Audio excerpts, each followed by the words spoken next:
In the last video, I introduced the value chain, the link between what you sold, how you deliver it, and how you measure the quality of that delivery. Today, we're starting with the first link, what you sold, or as I call it, the promise.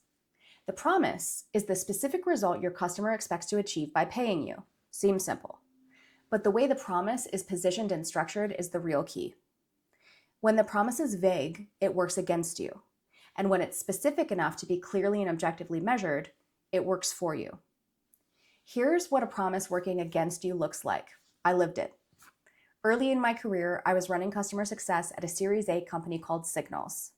We'd sold a vague promise to help our CPG client identify their next big innovation opportunity by connecting big data through machine learning. Sounded compelling, could get a lot of fundraising at the time if you had that. But as the months passed, it became clear that they wanted data inputs we could not handle. And after we'd burned through the time and resources that their contract allowed for, I had to call them and tell them we couldn't deliver what we'd sold. That call should have killed the renewal. But because of the trust we'd built over those months, I was able to get them to renew, in all honesty. But that wasn't just skill. That was luck and really good management through conflict. But that luck doesn't scale, and it doesn't create a repeatable system. So we had some work to do. Here's what a promise working for you looks like. Same company, same type of project. But this time, we got a little more specific about what we could actually deliver. The big innovation opportunity was always a stretch goal, so we stopped selling it as the promise. Instead, the promise became the methodology, what we could deliver, how it worked, and what they could get from it. That became the promise. With that promise, we landed a $200K account and then grew it to $1.8 million over a year and a half. Same company, clear and defensible promise.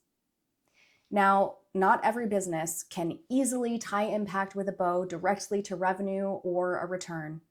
There's often nuance in how value gets measured. I work with a client right now whose product genuinely drives more revenue and efficiency for their customers. Their promise sounds compelling.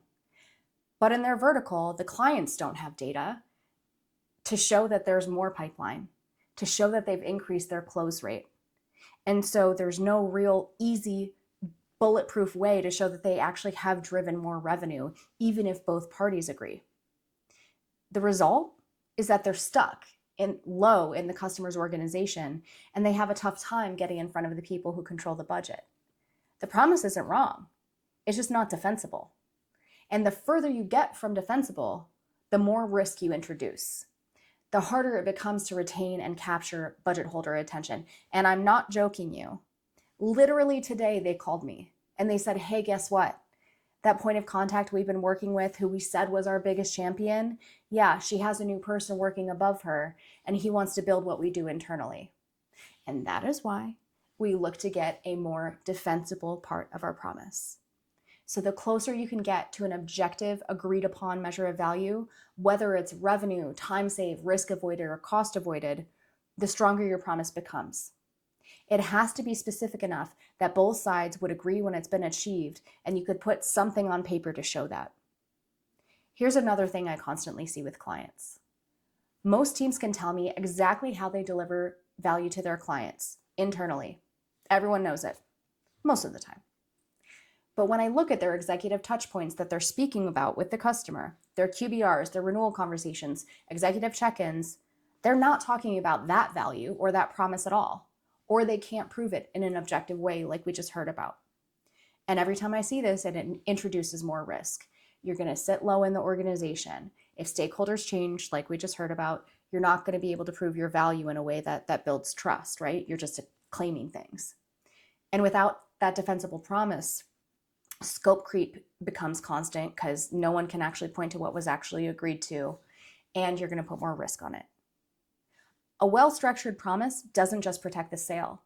It protects everything that comes after it. So here's a quick test for the first link in your chain. If you ask your salesperson, your CSM, and your product manager what was promised to the last 3 customers who signed with you, would they all give you the same answer? And then ask how they plan to prove it with data. Would they all say the same thing? If the answer is no to either of those, the first link in your chain needs a little bit of work. The next video starts to cover the second link, delivered value. specifically what your customer actually needs to achieve for that value to be real, and how most post-sale programs, easy for me to say, quietly break down before they ever get there. Follow the channel so you don't miss it. I'm Erin Stavi, founder of Lakeshore Success Strategies, and I'll see you in the next one.